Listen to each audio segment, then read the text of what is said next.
ان الذین کفروا، بے شک وہ لوگ جنہوں نے کفر اختیار کیا، سواء علیہم، ان کے لیے تو برابر ہے، انذرتہم، کہ آپ صلی اللہ علیہ وآلہ وسلم ان کو آخرت کا ڈر سنائیں، ام لم تنذرہم لا یؤمنون، یا آپ صلی اللہ علیہ وآلہ وسلم انہیں آخرت کا ڈر نہ سنائیں، ان کے لیے برابر ہے، لا یؤمنون، وہ ایمان نہیں لے کر آئیں گے۔ اچھا، اس کا یہ مطلب نہیں ہے کہ جو کافر ہے اس کو آپ نے تبلیغ نہیں کرنی ہے۔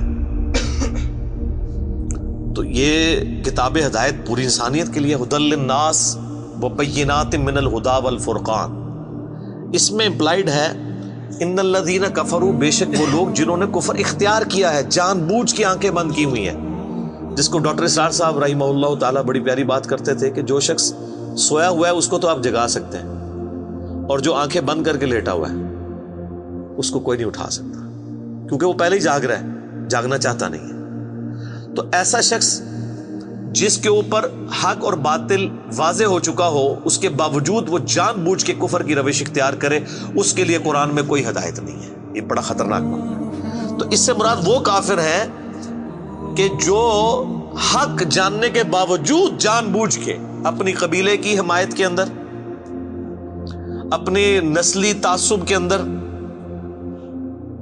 یا جیلسی فیکٹر کی وجہ سے، جس طرح یہودی تھے، نبی صلی اللہ علیہ وآلہ وسلم کو ماننے سے انکار کر دیا، وہ سب کے سب اس کیٹیگری میں فال کرتے ہیں۔ ان کے لیے اب آپ ان کو تبلیغ کریں نہ کریں، ان کے لیے برابر ہے، وہ ایمان نہیں لے کر آئیں گے۔ ختم اللہ علی قلوبہم، اللہ نے ان کے دلوں پر مہر لگا دی ہے، سیل کر دیا، یعنی سیل ہو گئی، اب کوئی چیز اس کے اندر داخل نہیں ہو سکتی۔ وعلی سمعہم، اور ان کے کانوں پر بھی، وعلی ابصارہم، اور ان کی آنکھوں پر بھی، غشاوۃ، پردہ پڑ چکا ہے، ولہم عذاب عظیم، اور ان کے لیے بہت بڑا عذاب تیار کر رکھا ہے اللہ نے۔ وَلِعَوْذُ بِاللَّهِ تَعَالَى اللہم اجرنا من النار، اللہم اجرنا من النار، اللہم اجرنا من النار۔ اچھا، قرآن کا طالب علم جب اس طرح کی آیات پڑھتا ہے نا تو وہ پریشان ہو جاتا ہے کہ بھئی قرآن تو بہت سٹریٹ فارورڈ ہے، اور آپ دیکھ رہے ہیں کہ اللہ تعالیٰ کے مزاج میں وہ چیزیں نہیں ہیں جو آپ کو میٹھے میٹھے وائزین بتاتے ہیں۔ اس لیے میں کہتا ہوں کتابوں کا خدا اور ہے اور بابوں کا خدا اور۔ قرآن بہت سٹریٹ فارورڈ ہے، کیونکہ یہ کلام کرنے والا کون ہے؟ اللہ، بے پرواہ ہے، اور وہ اسی پیشن کے ساتھ بات کرے گا تو آپ بھی اللہ کو سیریس لیں گے نا۔ اور اگر آپ کو یہ کہانی کرائی جائے گی، خیر ہے، جیسے ایک نانی ماں ہوتی ہیں، ایک دادی ماں ہوتی ہے، تو اللہ تعالیٰ تو نانی اور دادی سے بھی بڑھ کے رحم کرنے والا ہے۔ یہ کہانی، یہ کس آیت میں، کس حدیث میں لکھی ہوئی ہے یہ بات؟ اور میں اس کو پھر اینٹی وینم الزامی جواب کے طور پہ، پھکی کے طور پہ کہتا ہوں کہ اگر یہ نانی دادی اور ماں کے ساتھ آپ اللہ کو تشبیہ دے رہے ہیں اس کی محبت کو، تو کیا یہ نانی دادی اور ماں والی محبت اللہ تعالیٰ کی ابو جہل اور فرعون کے ساتھ بھی ہے؟ تو سارے کہیں گے نہیں۔ تو جو کلمہ پڑھ کے اللہ کے نافرمان اور باغی ہے ان کے ساتھ بھی ہے؟ نہیں۔ جو اللہ کی طرف رجوع لے آئے ان کے لیے، پورے قرآن میں ایک آیت بھی ایسی نہیں ہے کہ جو اللہ کا باغی ہو، رجوع نہ لانے والا ہو، اللہ کہتا ہوں میں اس کو معاف کرنے والا ہوں۔ ہمیشہ یہ ہے کہ جو توبہ کر لے، اپنی اصلاح کر لے، رجوع لے آئے۔ یہ درجنوں آیات ہیں، وہ وقت کے ساتھ آئیں گی، ورنہ تو میں اسی آیت کے اوپر ہی پورا یہ لیکچر ختم کر دوں گا، پھر آپ کا وہ یہ مصحف تو پچھلا تو 9 سال میں ختم ہوا ہے، یہ 18 سال میں بھی ختم نہیں ہونا۔ لیکن جنرل میں بات ضرور کروں گا تاکہ آپ کو ایک کنسیپٹ کلیئر ہو کہ جو باتیں بتائی گئی ہیں بالکل نان سینس باتیں ہیں، اس طرح کا کوئی کنسیپٹ نہیں ہے اسلام کے اندر۔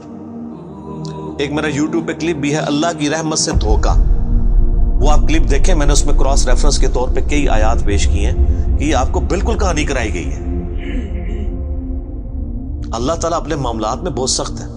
اچھا، اس کی وجہ سے بعض لوگوں کے دماغ میں یہ بھی آ جاتا ہے کہ یار اللہ تعالیٰ دیکھو مور لگا دیتا ہے، نعوذ باللہ، اللہ تعالیٰ کی اپروچ بڑی کوئی فنیٹک والی ہے، نعوذ باللہ۔ ایسا نہیں ہے، یہ ان لوگوں کے لیے جو جان بوجھ کے حق سے اناد کرتے ہیں، تو پھر اللہ تعالیٰ کے غضب کا کوڑا ان پہ پڑتا ہے کہ یار ان کو بات سمجھ بھی آ گئی تھی، اس کے باوجود انہوں نے یہ کیا ہے، اب میں ان کو نہیں چھوڑوں گا، اب ان کے اندر ہدایت داخل بھی نہیں ہو سکے گی. یہ بہت، یعنی اس کو کہتے ہیں پوائنٹ آف نو ریٹرن. اب اس پہ اللہ تعالیٰ کو کوئی پوچھ نہیں سکتا، اس کو اللہ نے بین کیا ہے. لا يسأل عما يفعل وهم يسألون. اللہ کو کوئی نہیں پوچھ سکتا اس نے کوئی کام کیوں کیا. اللہ ہر ایک کو پوچھ سکتا ہے. یہ اللہ کو گلا نہیں کیا جا سکتا. رب ہے، مالک ہے، اس نے اپنے لیے رول طے کیا کہ بھئی جب پوائنٹ آف نو ریٹرن پہ کوئی بندہ پہنچے گا، سچائی قبول کرنے کے باوجود وہ حق سے اناد کرے گا، اس کو نظر آ جائے گی سچائی ہے، پھر بھی وہ اناد کر دے گا، پھر میں موت لگا دوں گا. آؤ پھر وقت کا پیغمبر بھی اس کو ہدایت نہیں دے سکتا. انک لا تہدی من احببت ولکن اللہ یہدی من یشاء. اے نبی، جس سے تم محبت کرتے ہو تم بھی اسے ہدایت نہیں دے سکتے. اللہ جسے چاہتا ہے ہدایت دیتا ہے. ہدایت کس کو دیتا ہے؟ والذین جاہدوا فینا لنہدینہم سبلنا. جو لوگ ہماری راہ میں کوشش کریں گے ان کے لیے ہم اپنی راہیں کھولیں گے.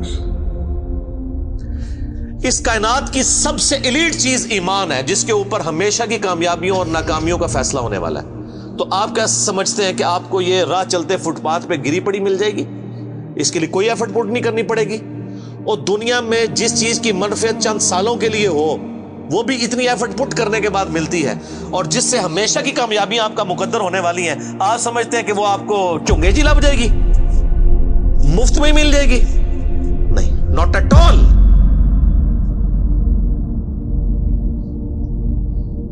میری وائف نے جب پہلی دفعہ قرآن پڑھا نا شادی کے بعد، میں نے اس کو ایک قرآن کلاس ہوتی تھی رمضان شریف میں، تو میں نے کہا میں بچے وغیرہ میں دیکھوں گا، تم نہ صرف ایک دفعہ قرآن پڑھ لو تاکہ تمہیں پتہ چلے قرآن میں لکھا کیا ہوا ہے. قرآن آپ اکیلے بیٹھ کے تو ظاہر ہے اس طرح نہیں ہے، ایک ماحول ہوتا ہے، ایک ڈیکورم ہے، کلاس ہے جس طرح یہاں لوگ بیٹھے. تو رمضان میں پورا قرآن اس نے مکمل کیا نا، تو میں نے اس سے پوچھا تم نے کیا یعنی اس سے حاصل کیا؟ اس نے کہا جی اللہ بہت سخت ہے، اور جس خدا کا تعارف ہمیں ہمارے ماں باپ اور یہ معاشرہ کرواتا ہے وہ خدا نہیں ہے جو قرآن میں ہے. اللہ تو اپنے معاملات میں بہت سخت ہے. یہ کتاب انذار ہے، تبشیر اور بشارت ان کے لیے جو بات مانتے ہیں. جو نہیں مانتے ہیں ان کے لیے عذاب کا کوڑا ہے یہ کتاب. کیونکہ اللہ ہے نا، یہ کائنات اس نے اس لیے بنائی ہے کہ آپ جانوروں کی طرح کھائیں پیئیں، اولاد پیدا کریں اور مر جائیں. انسان کو اس نے اپنے لیے پیدا کیا ہے، پوری کائنات انسان کے لیے اور انسان کو اپنے لیے. وما خلقت الجن والانس الا لیعبدون. اچھا یہ جو بات ہے نا، ختم اللہ علی قلوبہم وعلی سمعہم وعلی ابصارہم، مہر لگا دی ان کے دلوں پر، کانوں پر، آنکھوں پر، پردہ ڈال دیا، اب عذاب ہی ان کو آئے گا. یہ آپ نے اگر بات سمجھنی ہے نا تو آپ پارہ نمبر 7 کے آخری صفحے پہ آ جائیں. سورۃ الانعام میں آیت نمبر ہے 110، 7ویں پارے کی آخری آیت. آپ کے یہ بلو والے قرآن میں 142 نمبر پیج کی آخری آیت 110 نمبر. وَنُقَلِّبُ أَفْئِدَتَهُمْ وَأَبْصَارُهُمْ، ہم پھیر دیتے ہیں ان کے دلوں کو اور ان کی آنکھوں کو، عقل اور ان کی آنکھوں کو، کہ وہ حق بات قبول نہ کریں. حق سے اللہ فرماتا ہے کہ میں ان کو حق سے اندھا کر دیتا ہوں.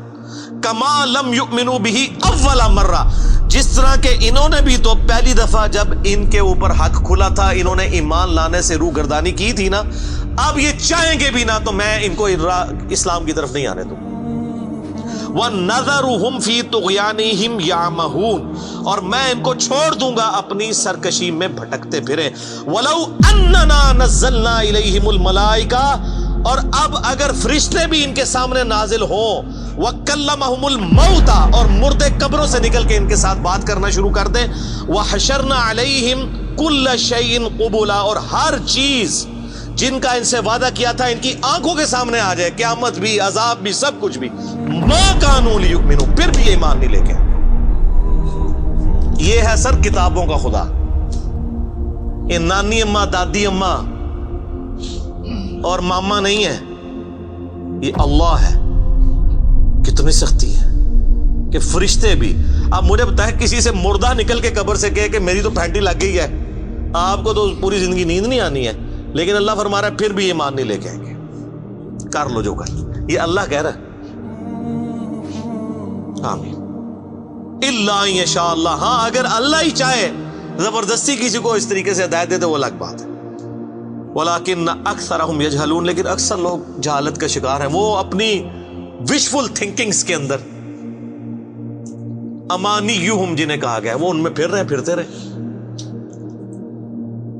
اللہ تعالیٰ اپنے معاملات میں بہت سخت ہے میرے بھائیوں، اللہ کو سیریس لینے کی ضرورت ہے۔ ظاہر ہے اس کائنات کی ایک ہی حقیقت ہے، وہ اللہ ہے، اگر اس کو کوئی سیریس نہیں لیتا تو اللہ تعالیٰ کے لیے کیا ہے؟ وہ تو اپنے نبی سے 3 دفعہ قرآن میں کہلوا رہا ہے، قل انی اخاف ان عصیت ربی عذاب یوم عظیم، اے نبی تم فرما دو کہ بالفرض اگر میں بھی اپنے رب کی نافرمانی کروں تو مجھے خود اس بات کا ڈر لگا ہے کہ بڑے دن کا عذاب مجھے بھی آ پکڑے گا۔ جی سورۃ الانعام، سورہ یونس، سورہ الزمر، 3 سورتوں میں یہ ایک آیت 3 دفعہ آئی ہے۔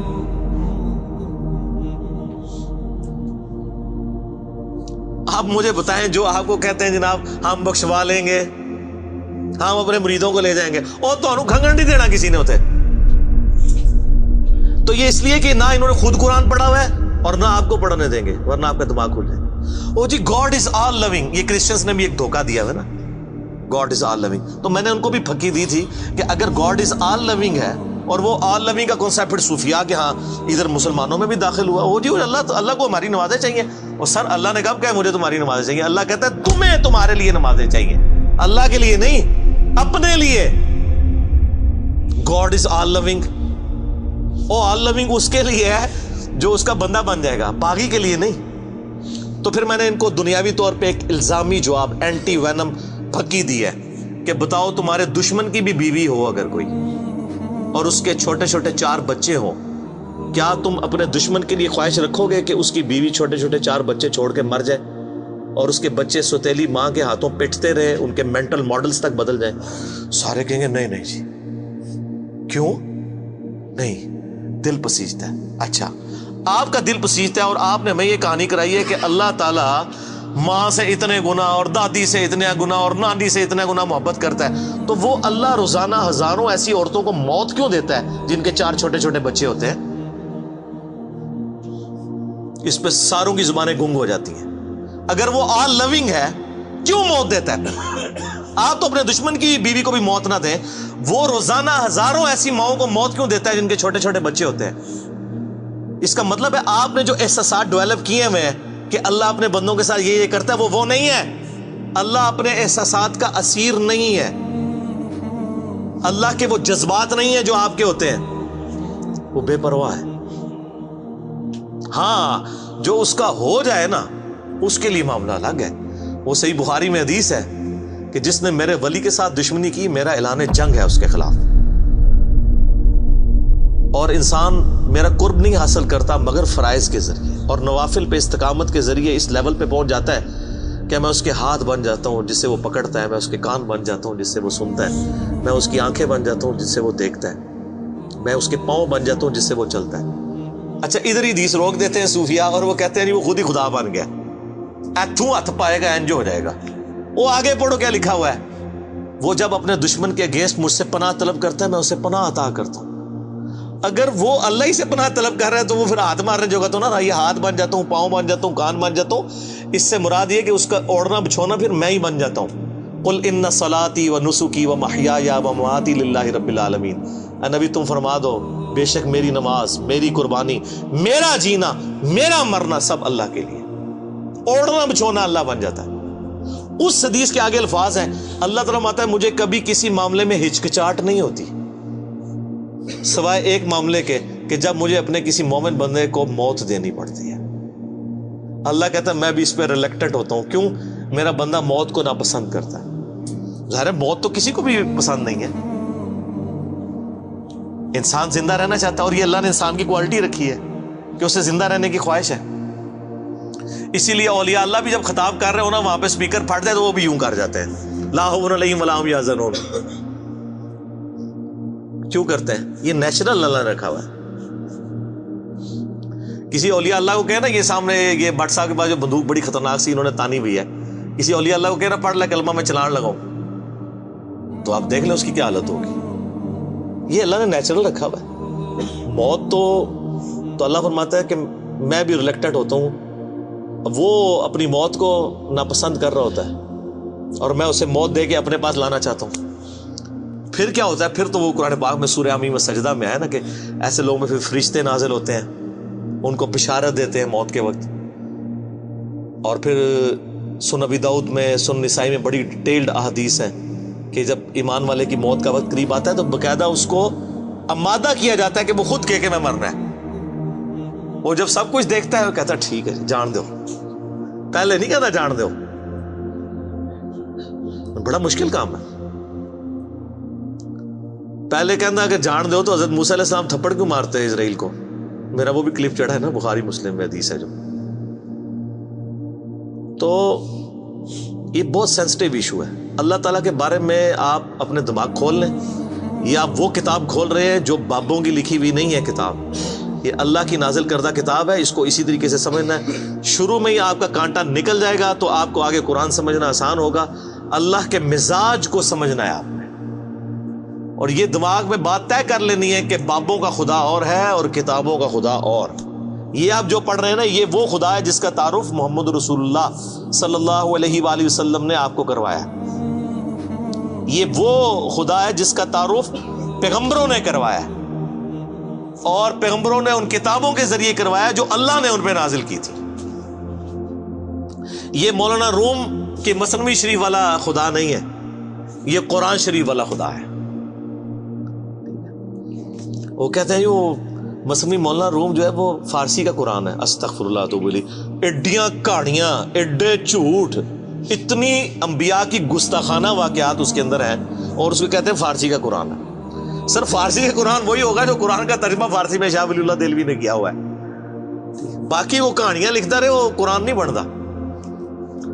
تو یہ ساری میں نے گفتگو شروع میں ہی کانٹا نکال دیا.